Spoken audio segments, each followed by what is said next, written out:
Hey everybody, I am Scott Wyko. You are listening to My Kind of Country. I am very excited to have this gentleman on the show tonight. He has worked side by side with some of the biggest names in country music history, including Reba McEntire, Glenn Campbell, Ronnie Millsap, Merle Haggard, and George Jones. However, I don't think you've heard him sing, and I don't think you have heard him play guitar, but he has written some wonderful books and co-written with all these wonderful artists, and he has won multiple awards, including seven-time New York Times bestseller, USA Today two-time best-selling author, and he has a new book and lots of great things to talk with us about today. So I want to get right to it. Please welcome Tom Carter to My Kind of Country. Tom, how are you tonight? I'm quite fine, Scott. I very much appreciate that laudatory introduction. Now I can't wait to hear what I'm going to say. I can't either. I'm really looking forward to it. Well, right away, I would like to start by talking about the new book that you have just released. Tell the folks a little bit about this. Well, I appreciate your asking that question. I have written 18 books, and the vast majority of those books were nonfiction. As you told your listeners, I collaborate with country music stars to write their life stories. Those books, of course, are nonfiction. They are memoirs. They are true books. But I have a new book coming out, and it's my first dance with fiction. I once wrote a short novel for Leanne Rimes, and I once wrote a very short novel for Britney Spears. But this is my very first full-blown novel, and the only author is me. The novel is called Nashville, Music and Murder. And as the title would suggest, this book is a mystery thriller. And it is set right in the heart of Nashville in a neighborhood called Music Row. Music Row is where all of the celebrities have their offices, their music publishing houses, the recording studios. All of the international country music that you hear, the vast majority of it is produced on about 9 square blocks in the heart of Nashville. And in that neighborhood, there is a female singer who I named Macy Willis. She's the central character, the protagonist. And one night, she was singing right here in Nashville at Bridgestone Arena, an 18,000-seat venue. She was doing her fourth encore, and the fans were pressing the stage. And she, with the spotlights in her eyes, her vision was very limited, and she, of course, did not see one fellow who was camouflaged by the crowd, but he was carrying a concealed weapon. And he inched his way up to the lip of the stage. He pulled himself up very quickly, rolled over the footlights, and shot her. When that happened, security personnel, policemen, stormed the stage, and they apprehended him. Meanwhile, first responders who were on hand attended Macy, and the ambulance took Macy to a nearby emergency room, and a police officer took the suspect to the same nearby emergency room. And when the suspect realized that he was in the same ER as with Macy, who he had just shot, he very slowly and stealthily came off of his gurney, and he tiptoed in his sock feet up to an officer and stood behind him. He then snatched the officer's pistol, ran frantically over to Macy's bed, and started firing. He was determined to kill her, whereupon another officer shot and killed the suspect. That's all in the first chapter. Wow. The story goes on, And the reader learns that there is actually a conspiracy of would-be assassins who were situated in various cities across America. The question is, why would anybody want to kill America's country music sweetheart? Why would anyone want to kill a non-controversial country music songbird that had been beloved for 2 decades? I think the reader will find this book, not because of any of my skills, but I think the reader will find this book to be very compelling. I think they will find it to be a page turner, and I think this will be my very first best-selling novel. And I think that this book, anyone who reads this book, I hope will see an insight to a forthcoming motion picture. Again, the book is called Nashville, Music and Murder, and your listeners can buy it at Amazon.com. Outstanding. I can't wait to read it. As we discussed before we started the interview, I think I've read all of your books. I don't think I've read the Britney Spears one, but I've read everything else. And, well, the Britney, and I deeply appreciate that, Scott. I mean that sincerely. I talk to a lot of interviewers like yourself, and many of the interviewers, they endeavor to interview me without knowing anything about my background. They don't know my name. One guy asked the other day, "Now, Mr. Carter, just what do you do for a living in Nashville?" And he thought I did janitorial work. Actually, I did work as a janitor when I was working my way through college many years ago, but I've written a few books since then. But anyhow, you mentioned Britney Spears. She is the only celebrity with whom she's the only non-country celebrity with whom I ever collaborated. Mm-hmm. Everyone else is, we did our book with Reba. We did a book with Leanne Rimes. We did a book with a posthumous biography for the family of Tammy Wynette. And then I did a book called Nashville Wives, and each chapter, I did that book for Mrs. George Jones. She was the author, I was merely the writer, and each chapter in that book was a profile on a country music wife. For example, there was a chapter about Mrs. Alan Jackson, another chapter about Mrs. Garth Brooks, another chapter about Mrs. Merle Haggard. It went on and on, 17 of those chapters. But Britney Spears is the only non-country personality with whom I've ever affiliated, and she holds another characteristic that is unique only to her. I wrote that book for her, but I never met her. Is that right? No kidding. Right. I know when I write for these celebrities, as I mentioned moments ago, they are actually the authors. I'm merely the writer. They tell me what they want in their books, and I don't just interview them. I sometimes move into their homes. I always get on their touring buses or in their private jets.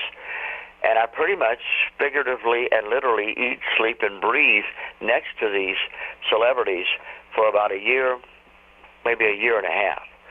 And then they decide they tell me everything about their life. They ask me to interview their friends and family members and band members. When all of it's finished,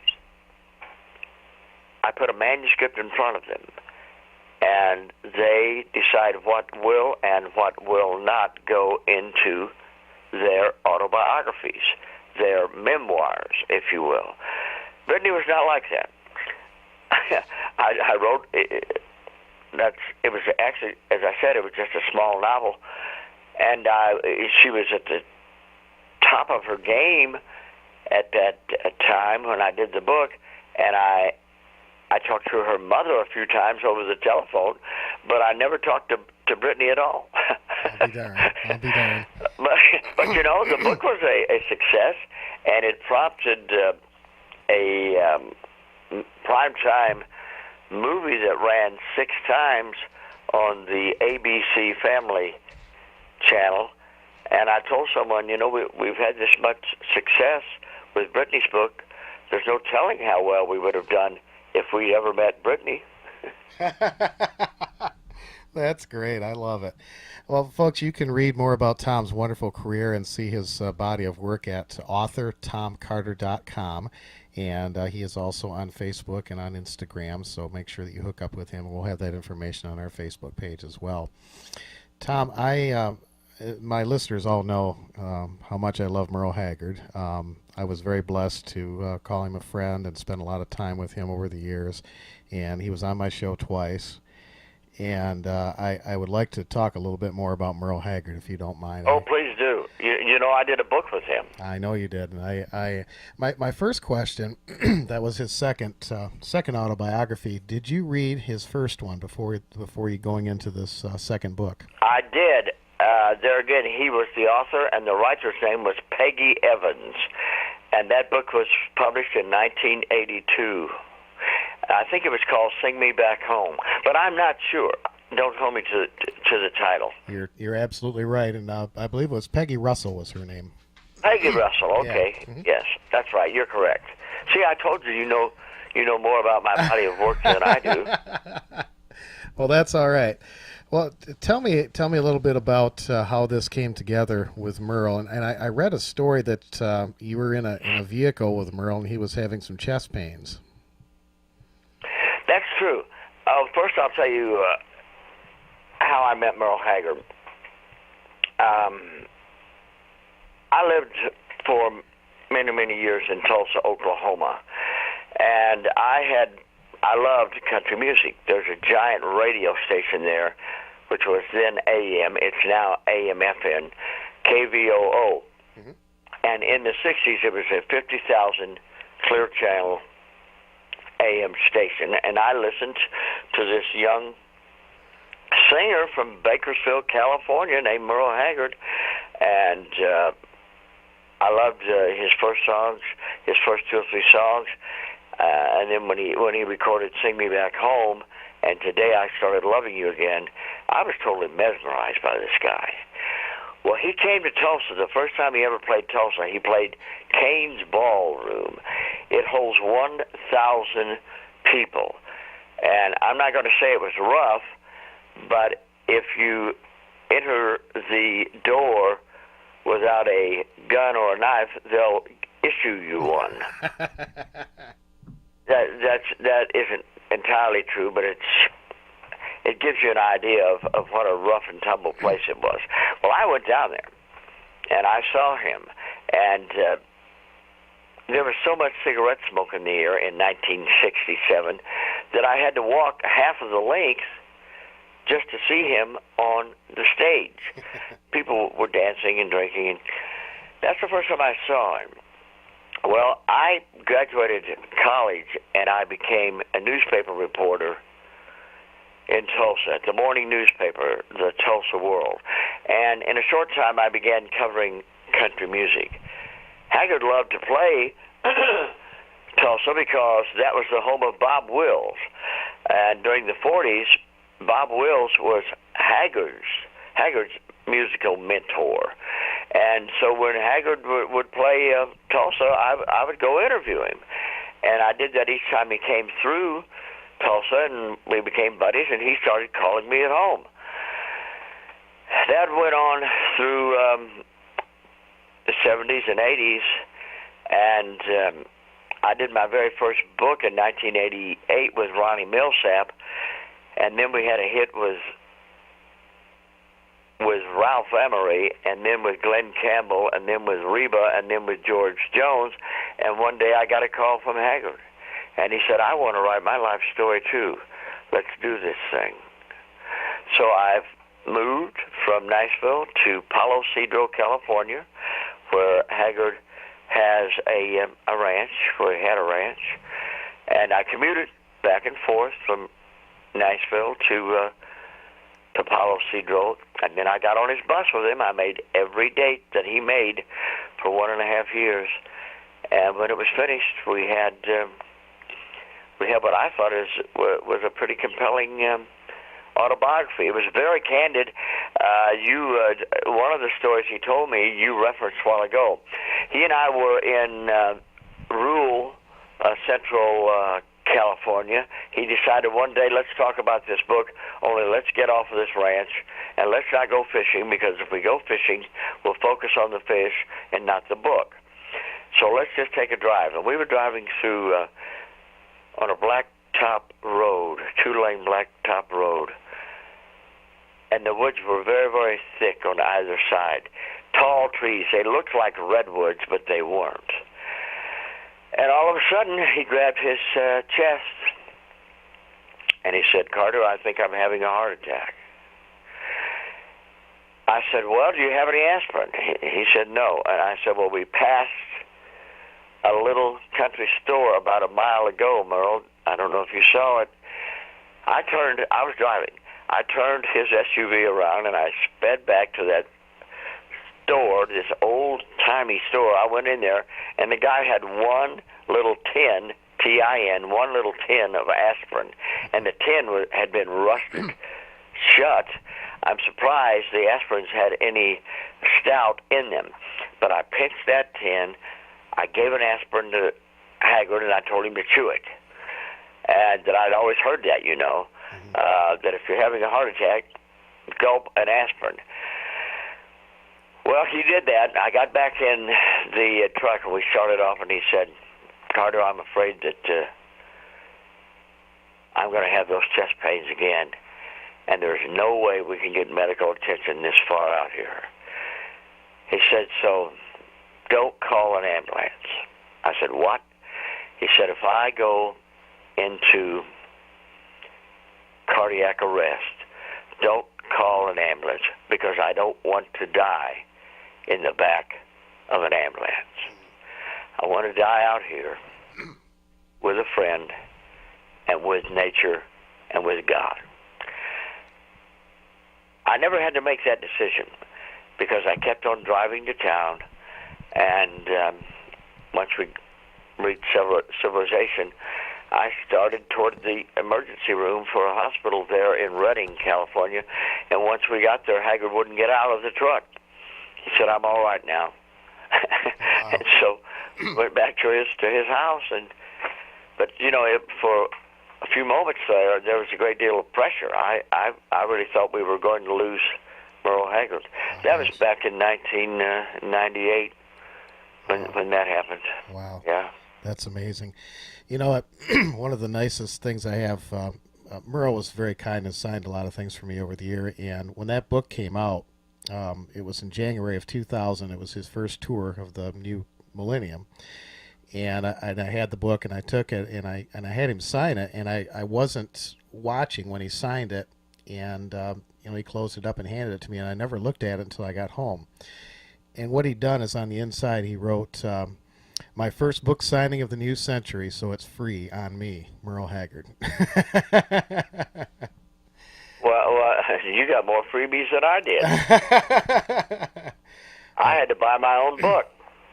And I've always treasured the book, and I love the story at the beginning about Freddie Powers yelling at his grandma, which turns out to be his dog. I think that's such a great way to open a book.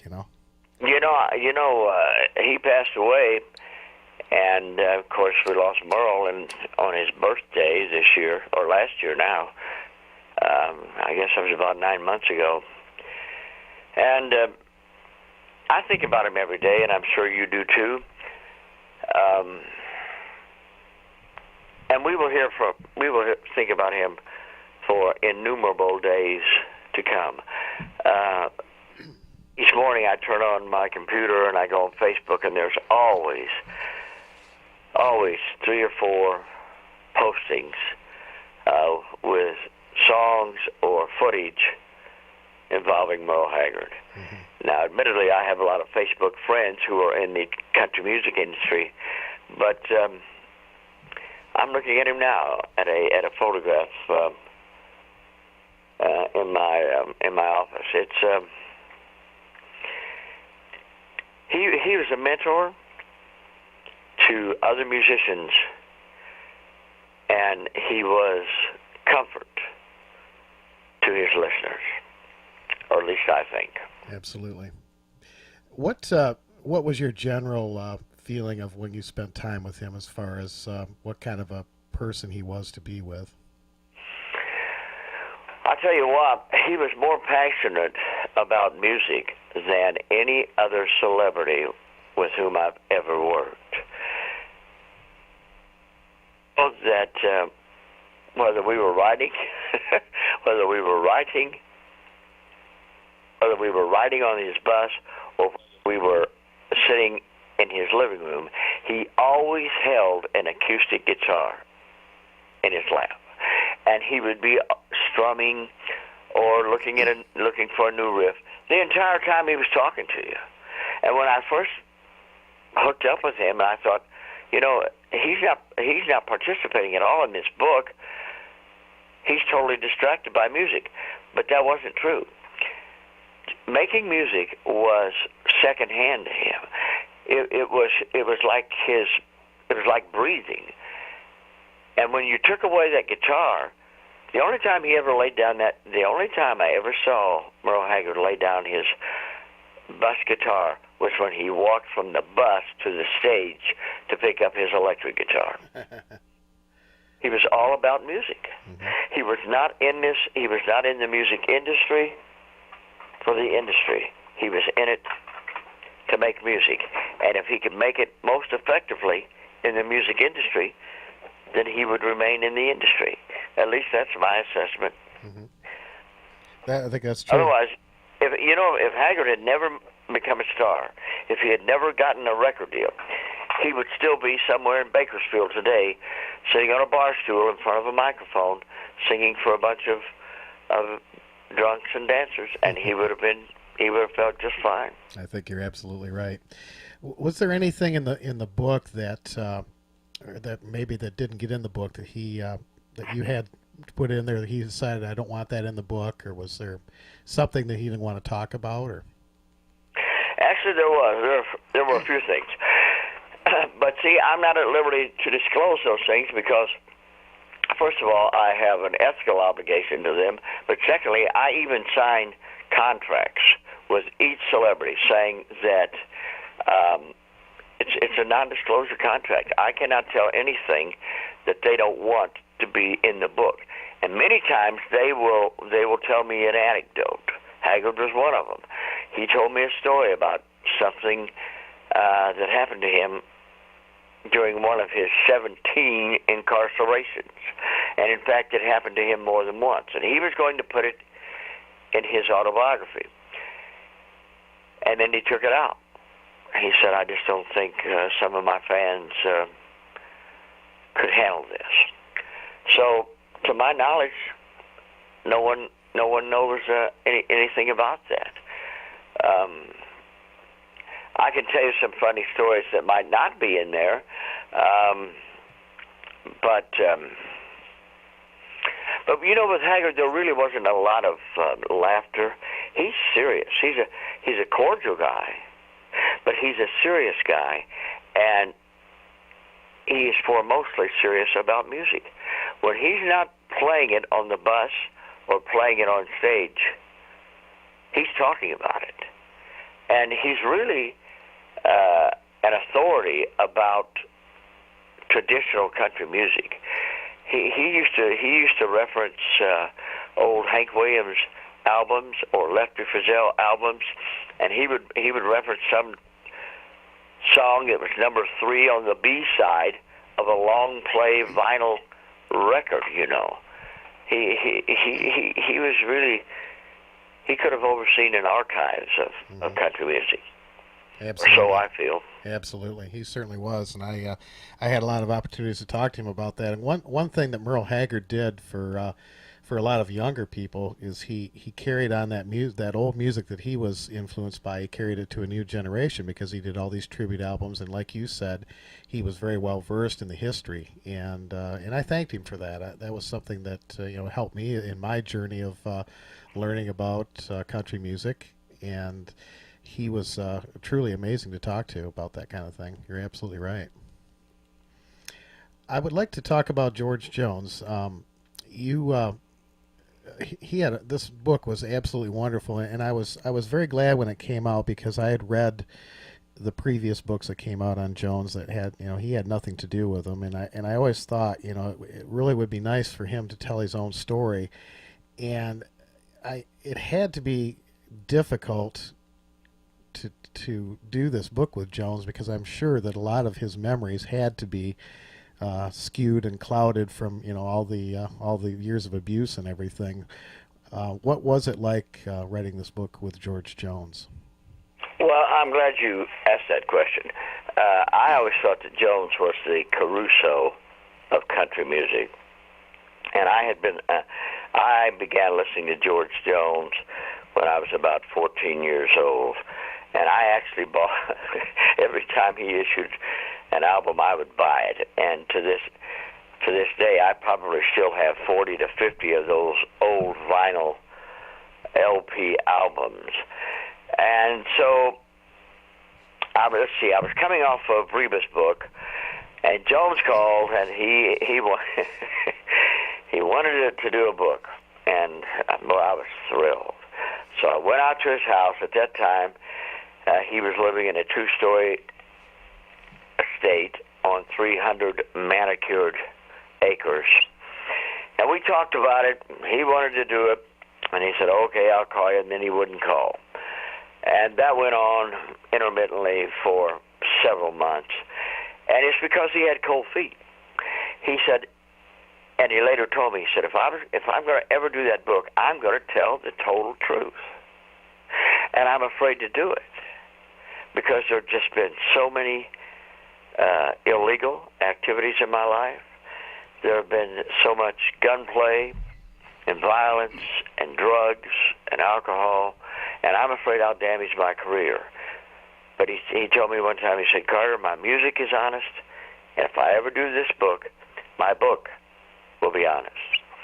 Well, he finally agreed to do it, and we had so we were going to meet and have a consulting session, and then we were going to go earnestly into the interviewing process itself. Well, I went to his house, and he said, now I want to begin my career in this book with my very first act. It was in 1957, and I was part of a duo, he said. I was a singer, and my partner was a fiddle player, and his name was Jim Buchanan.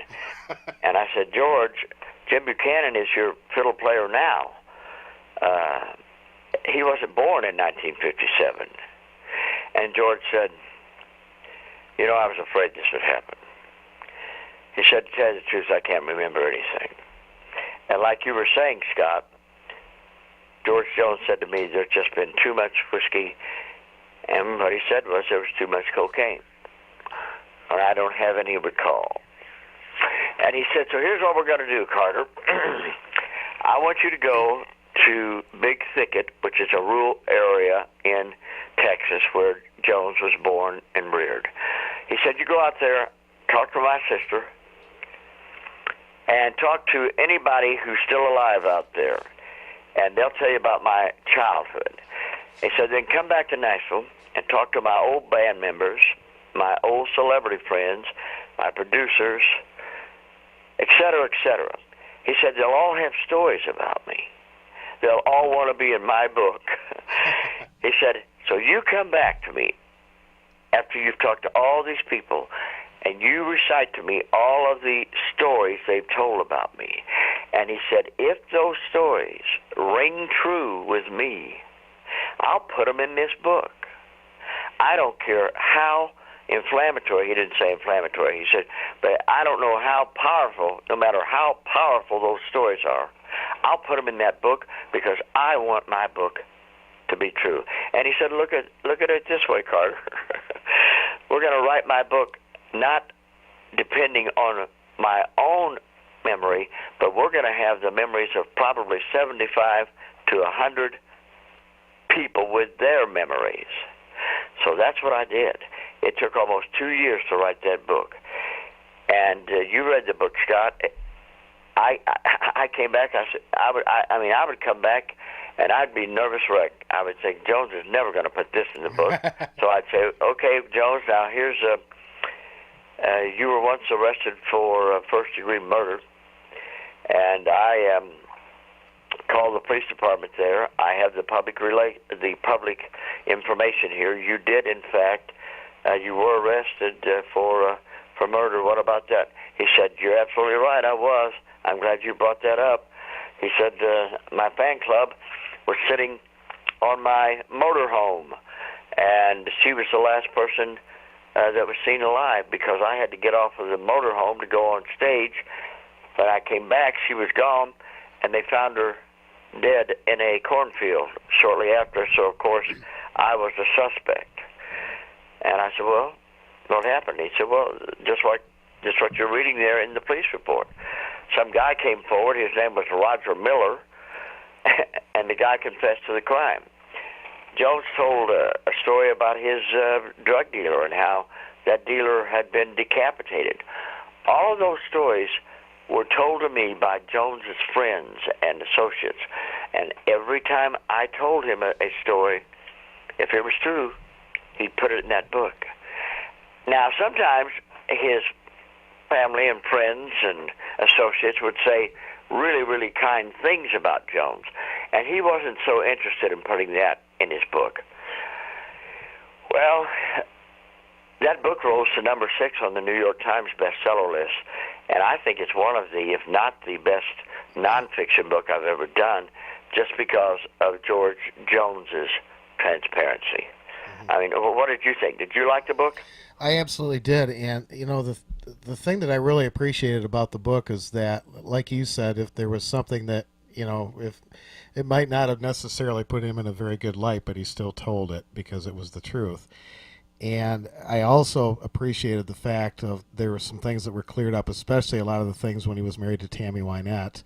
That he said, that it just didn't happen. It just wasn't that way. And I think he was very truthful as he possibly could be, for setting the record straight. And you're right, it was a no holds barred book, and it was a good read. And I remember when the paperback came out, it had some additional material in it too, and it was a good read. You're right. I'd forgotten about that. Yeah, you're right. We had to write a new chapter for that paperback.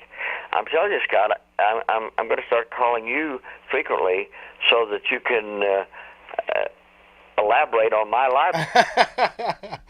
Well, when Haggard put out his the book on tape of the autobiography, and there was some additional material in that too that he kind of embellished on a little bit. Were you aware of that, or was that something he just kind of did off the cuff? And I know he talked a little bit more about Dolly Parton and some other things in there. He did that off the cuff. He didn't want to do that audio book, and I kept nudging him to do it. And you've heard the book. He really delivered that thing. He was reading the text, but it sounded as if he were speaking spontaneously. Yeah. And he's got a good speaking voice anyhow. And that audio book that he didn't want to do, that audio book was nominated for a Grammy.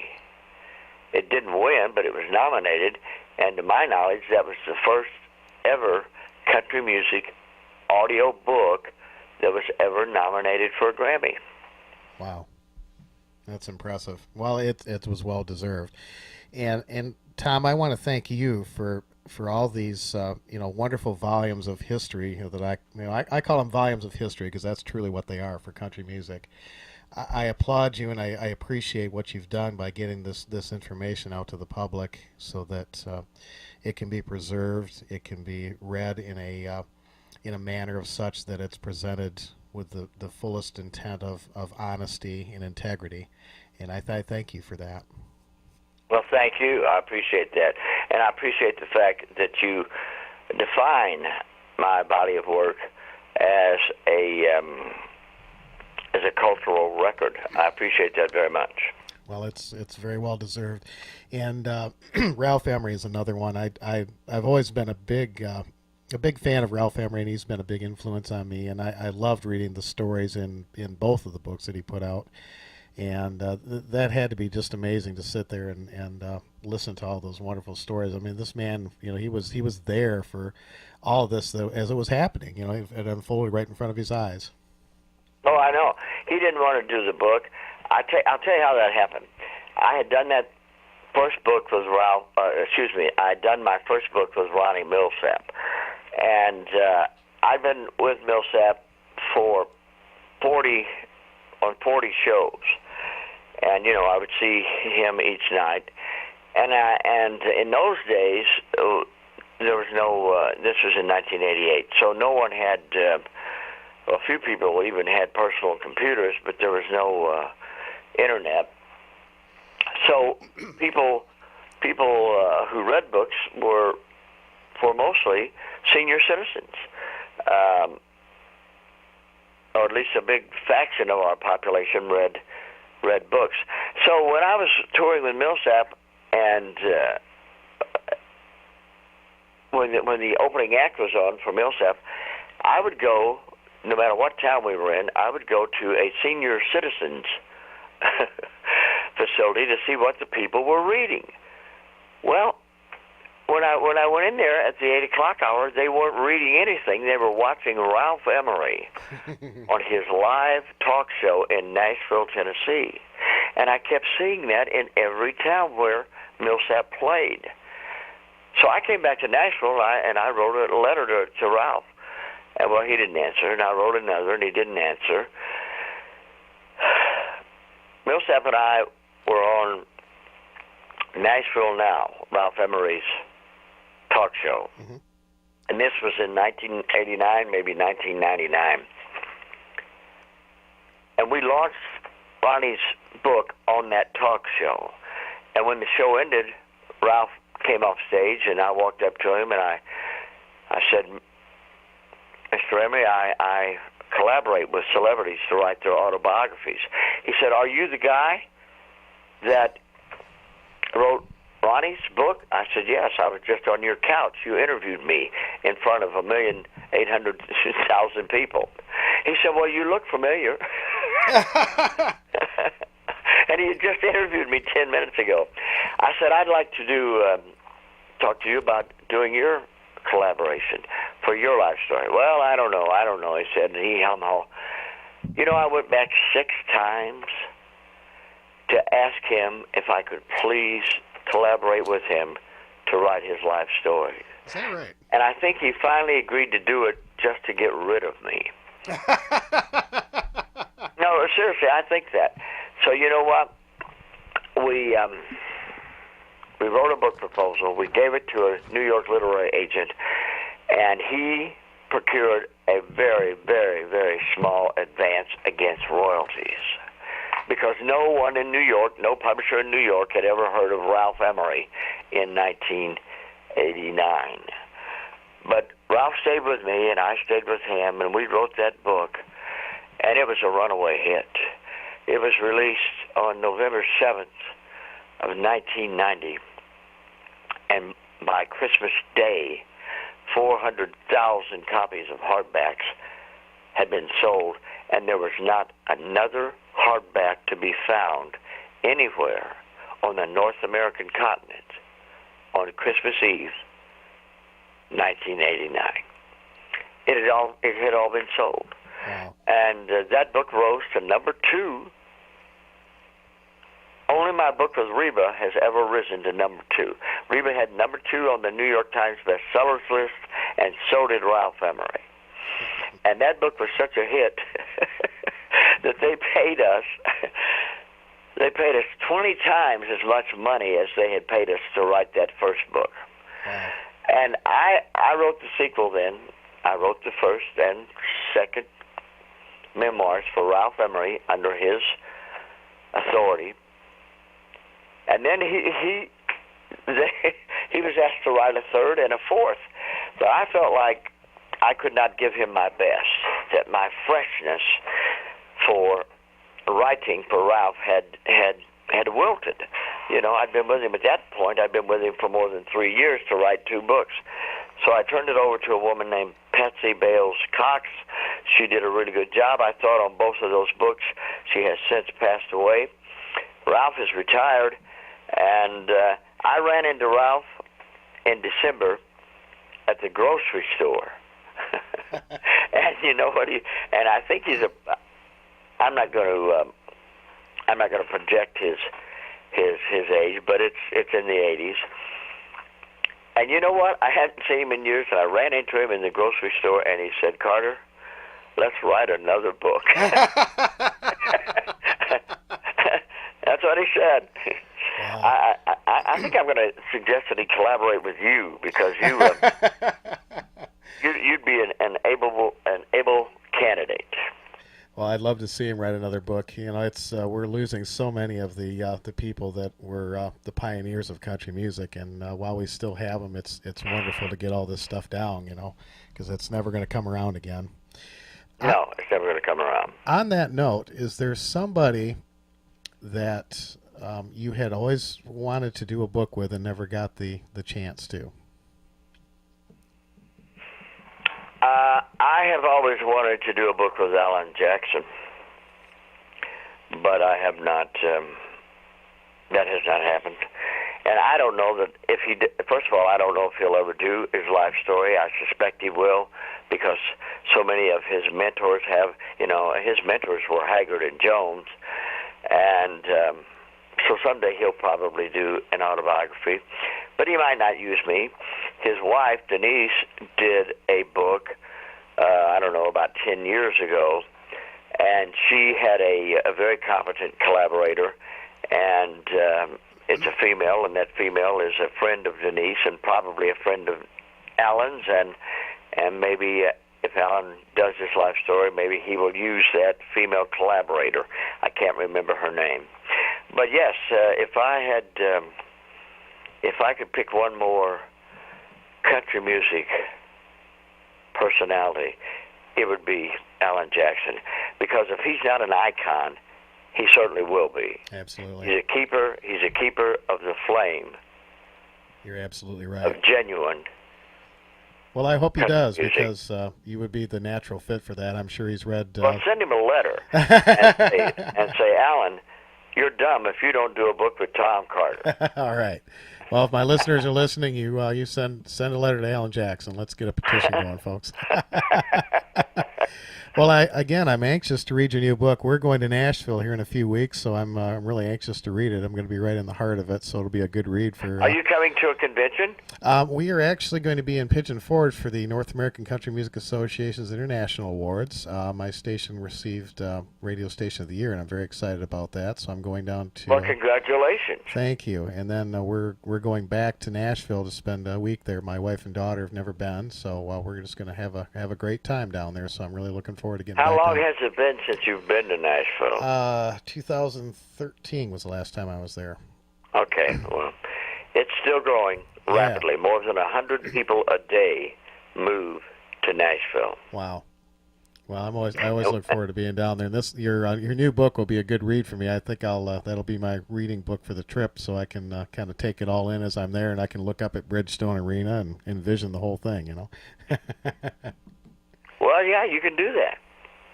You have a creative and imaginative mind. You know, maybe you should write a novel too. I'm not the writing caliber, but I tell you, I sure appreciate writers like yourself that put such a wonderful spin. And every book I've ever read of yours is it's very hard for me to put them down. I end up falling asleep, you know, and have to come back to it the next night. And well, now see, a lot of my readers feel the same way. They read my books and go instantly to sleep. No, I didn't mean that. I meant that it made me. I got fatigued from it because I wanted to stay up and read longer. So that's. Well, that's how it was taken. mistaken. All right, you got me on that one, Tom. I'll give you that one. Well, again, Amazon.com. You can get the brand new book that Mr. Tom Carter has available, Nashville Music and Murder, and author TomCarter.com is the website. And we could talk for hours, and I hope maybe someday we can get together again. I'd love to talk some more to you about some of your wonderful stories, Tom. I've truly enjoyed Well, this. I would always interview with you because you're so knowledgeable. Well, I appreciate it, and it's been just a tremendous pleasure for me to be able to talk to you firsthand, and I really appreciate you taking the time. All right, Scott. Thank you so very much. All right, that is Mr. Tom Carter, Nashville Music and Murder. Please get this new book, folks, and we'll look forward to lots more from Mr. Tom Carter. Thank you so much, and we will continue right now with some more great country music here on My Kind of Country.